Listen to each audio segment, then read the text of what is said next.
Buen día, mi nombre es Tatiana Farías, pertenezco al segundo semestre de Ciencias Políticas en la Universidad Fermín Toro y esta vez me dirijo a la materia de Introducción al Derecho y les vengo a hablar un poco sobre los aspectos sociojurídicos del hombre. Para entender los aspectos sociojurídicos del hombre tenemos que derivar en distintos renglones, por así decirlo, de esta materia. Primeramente podemos definir o podemos explicar al hombre como persona. Esto engloba, por ejemplo, la personalidad jurídica, que esta se refiere a la entidad jurídica, obviamente, por la cual se reconoce una persona, entidad, asociación o empresa, y posee capacidad suficiente para contraer obligaciones y realizar actividades que generen plena responsabilidad jurídica frente a sí mismos y frente a terceros. Entonces, una pregunta que puede surgir es pensar, bueno, entonces, ¿en qué momento una persona se convierte en una personalidad jurídica que pueda adquirir todo esto? Pues en el artículo 17 del Código Civil venezolano, pues se reza que el feto se tendrá como nacido cuando se trate de su bien, y para que sea reputado como persona basta que haya nacido vivo. Por otra parte, otro aspecto importante del hombre como persona es la capacidad de obrar. Derecho, lógicamente, consiste que es la cualidad jurídica de la persona que determina la eficacia de los actos o de sus actos realizados por ella según su estado civil, es decir, la posibilidad que tiene cada persona de actuar en la vida conforme a dicho estado.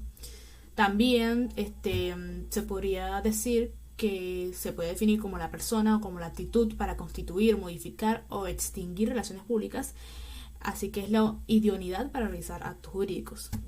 La capacidad de obrar puede ser total o parcial, puede ser desigual o distinta de una a otra persona o incluso variar según la situación o estado civil en el que se encuentra la persona. De esta manera determina que inmediatamente la capacidad de obrar no es tanto el conocimiento o razón natural como el estado civil de la propia persona, sino que a cada tipo de estado civil corresponde una especial capacidad de obrar.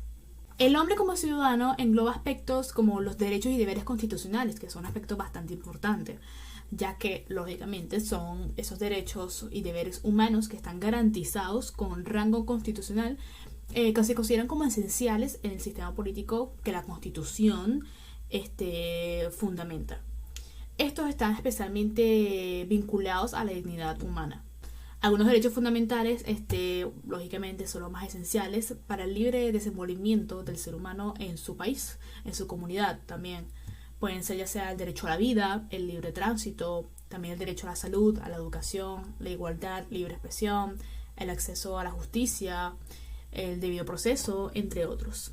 Otra definición, según la Real Academia Española, los derechos fundamentales son los que, por ser inherentes a la dignidad humana y por resultar necesarios para el libre desarrollo de la personalidad, son normalmente recogidos por las constituciones modernas, asignándoles un valor jurídico superior. Otro aspecto importante sobre los aspectos sociojurídicos del hombre es el patrimonio. Primeramente, ¿qué se entiende como propiedad? La propiedad es la facultad que tiene una persona, ya sea natural o jurídica, para disponer un objeto.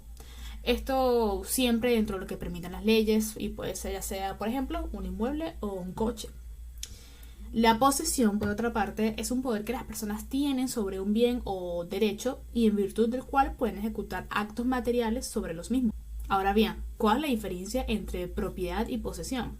Bueno, el derecho de propiedad es el derecho que tiene una persona sobre gozar y disponer de sus bienes. La posesión es el poder de hecho que tiene una persona sobre un bien o sobre un derecho y realiza actos materiales que manifiestan las facultades que ese bien o derecho confieren. Seguidamente, el patrimonio es el conjunto de bienes y derechos, cargas y obligaciones pertenecientes hacia una persona natural, física o jurídica. Estos son susceptibles de ser valorados económicamente. Por otro lado, un aspecto que también está englobado aquí es el derecho real, que supone un poder directo a favor del titular sobre un bien determinado en orden a su aprovechamiento. Los derechos reales se adquieren por prescripción adquisitiva. Todos los derechos reales principales se ejercen por la posesión, también por aprobación y transformación del dominio y el condominio, por asección, además de estos últimos, también son por la propiedad horizontal y la superficie. Además, ¿cómo se pierden los derechos reales? Pueden suceder ya sea por abandono, cesión a título oneroso o gratuito, destrucción o pérdida del bien o por quedar fuera del comercio o incluso por resolución judicial. Obviamente también existe la posibilidad de transferir los derechos reales, el cual una persona que tiene derechos sobre una propiedad en específico, ya sea un inmueble, puede transferir estos derechos a otra persona, ya sean naturales o jurídicas. Las relaciones jurídicas del hombre se refieren, por ejemplo, al vínculo jurídico entre dos o más personas determinadas, en virtud del cual una o varias de ellas, puede ser deudor o deudores, quedan sujetas respecto a otra o a otras, acreedor o acreedores, a hacer o no una cosa. Para entenderlo mejor podemos citar a los elementos. Primeramente, los sujetos de relación jurídica de la obligación son el acreedor y el deudor. El acreedor es el sujeto activo de la obligación, que es titular de un derecho subjetivo, comúnmente llamado derecho personal o derecho de crédito incluso. El deudor es el sujeto pasivo a cargo de un deber jurídico denominado deuda. El elemento es el objeto, que es la conducta que el deudor queda constreñido a realizar y que puede consistir en un dar, hacer o un no hacer. Y finalmente la relación jurídica, que se vincula con el derecho objetivo, el cual faculta al acreedor a exigir una conducta del deudor y asegura un cumplimiento con la posibilidad de obtener compulsivamente su acatamiento. También pueden ser clasificados. Por ejemplo, la clasificación de contratos puede variar desde uno unilateral, que son aquellos entre los cuales quien se obliga es una parte, mientras que la otra no tiene obligación alguna. Por ejemplo, el contrato de préstamo o comodato. El bilateral es un tipo de contrato que ambas partes se obligan. Por ejemplo, en un contrato de compra-venta, el vendedor se obliga a entregar la cosa y el comprador a pagar el precio. Gratuito también puede ser el caso que solamente se beneficia a una de las partes. Por ejemplo, el contrato de donación. Contrato principal es cuando no depende de otro para existir, y puede ser el caso de un contrato de arrendamiento. Y también están los contratos de prendas, como se le dice, que depende de otro para poder existir. El contrato de prenda se puede dar para garantizar el pago de un préstamo, por ejemplo.